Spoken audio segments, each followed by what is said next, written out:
What if humans still had a tail? Holy! Did you know that humans might have had tails in the past? In this video, we'll tell you more about the influence human tails would have on sports, fashion, and even our sex life. Speaking of tails, a few big questions that cross our minds are: why on earth do humans not have tails nowadays? Why did tails fall off as part of our evolution? And do some humans still have tails? Would it be an obstacle for us when we sit down? So many questions on our minds, so let's tackle them one by one. Just thinking of having a long, flowy tail to showboat to our friends and family just seems too grand a wish. But if given the opportunity to meet up with the genie from Aladdin's lamp, having a tail would definitely be one of our wishes. First, let's go back a few million years in time to see how evolution knocked the tail off us humans. Humans are said to have evolved from apes, and apes are said to have had a tail.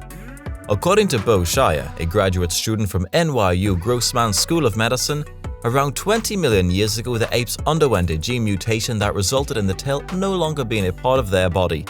The evolution is hypothesized to have started as a human having a long tail that evolved into becoming a small nub, eventually ending with the offspring of the next few generations having no tail at all.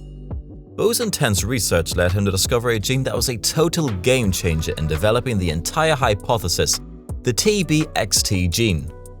The TBXT gene is one type of gene that is found in apes and humans but isn't found in other animals that have tails such as mice.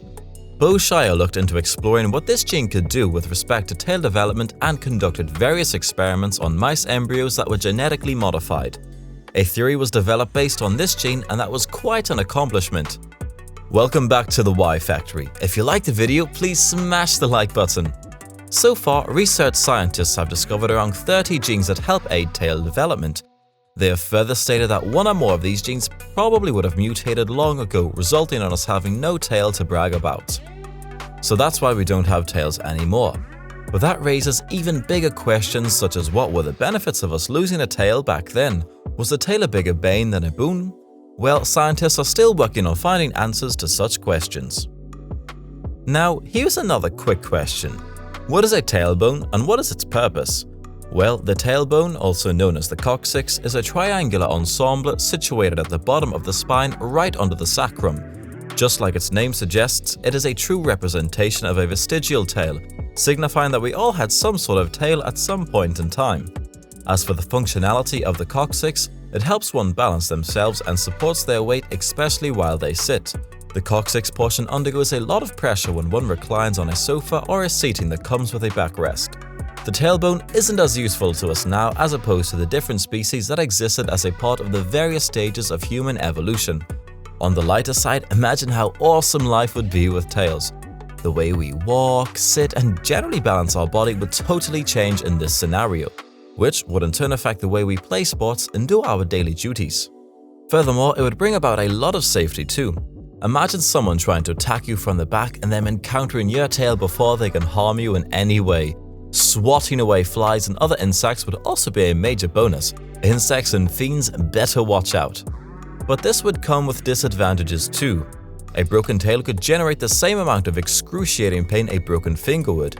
In the case of a predator trying to attack its prey, the tail will pose as the perfect grip to kidnap or attack its prey with great ease. Who knows, there may even be tail socks that would exist to protect it from the harsh weather conditions and from it being an easy grip for assailants. Nobody wants a cold tail. In addition to all of this, the tail would also be sexualized if it were attached to us in the present day. Females would spend hours and hours trying to curl or straighten it, depending on what is trending. Men would pick women based on the gorgeousness of the tail that they have. Who knows, salons may even specialize in tail curling, bleaching, and even extensions. In addition to this, having a tail would help out marketing and advertising agencies by a mile. They would be promoting products and services to help get the best tail, going to the extent of selling fake tails in the process.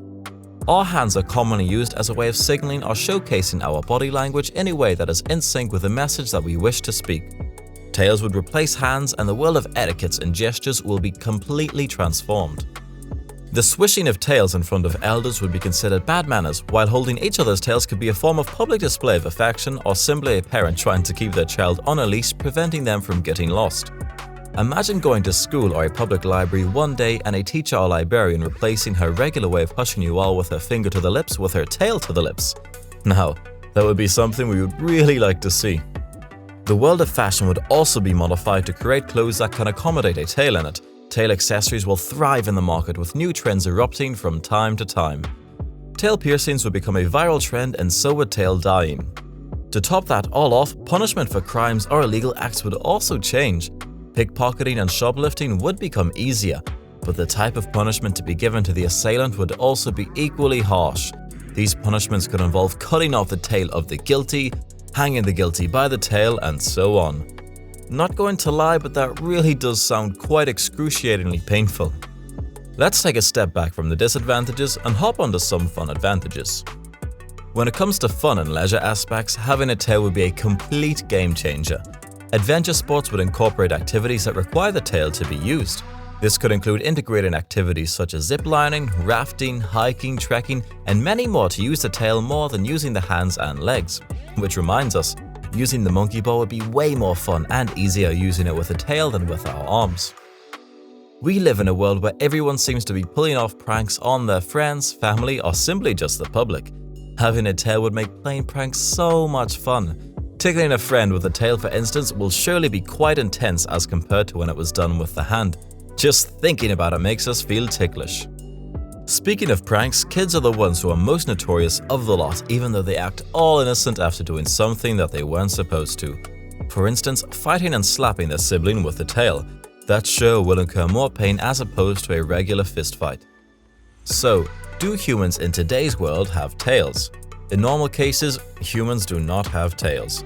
But there have been rare cases where the tail has been found to be part of the human body. When the embryo is developing, it has tail-like structures that are temporary.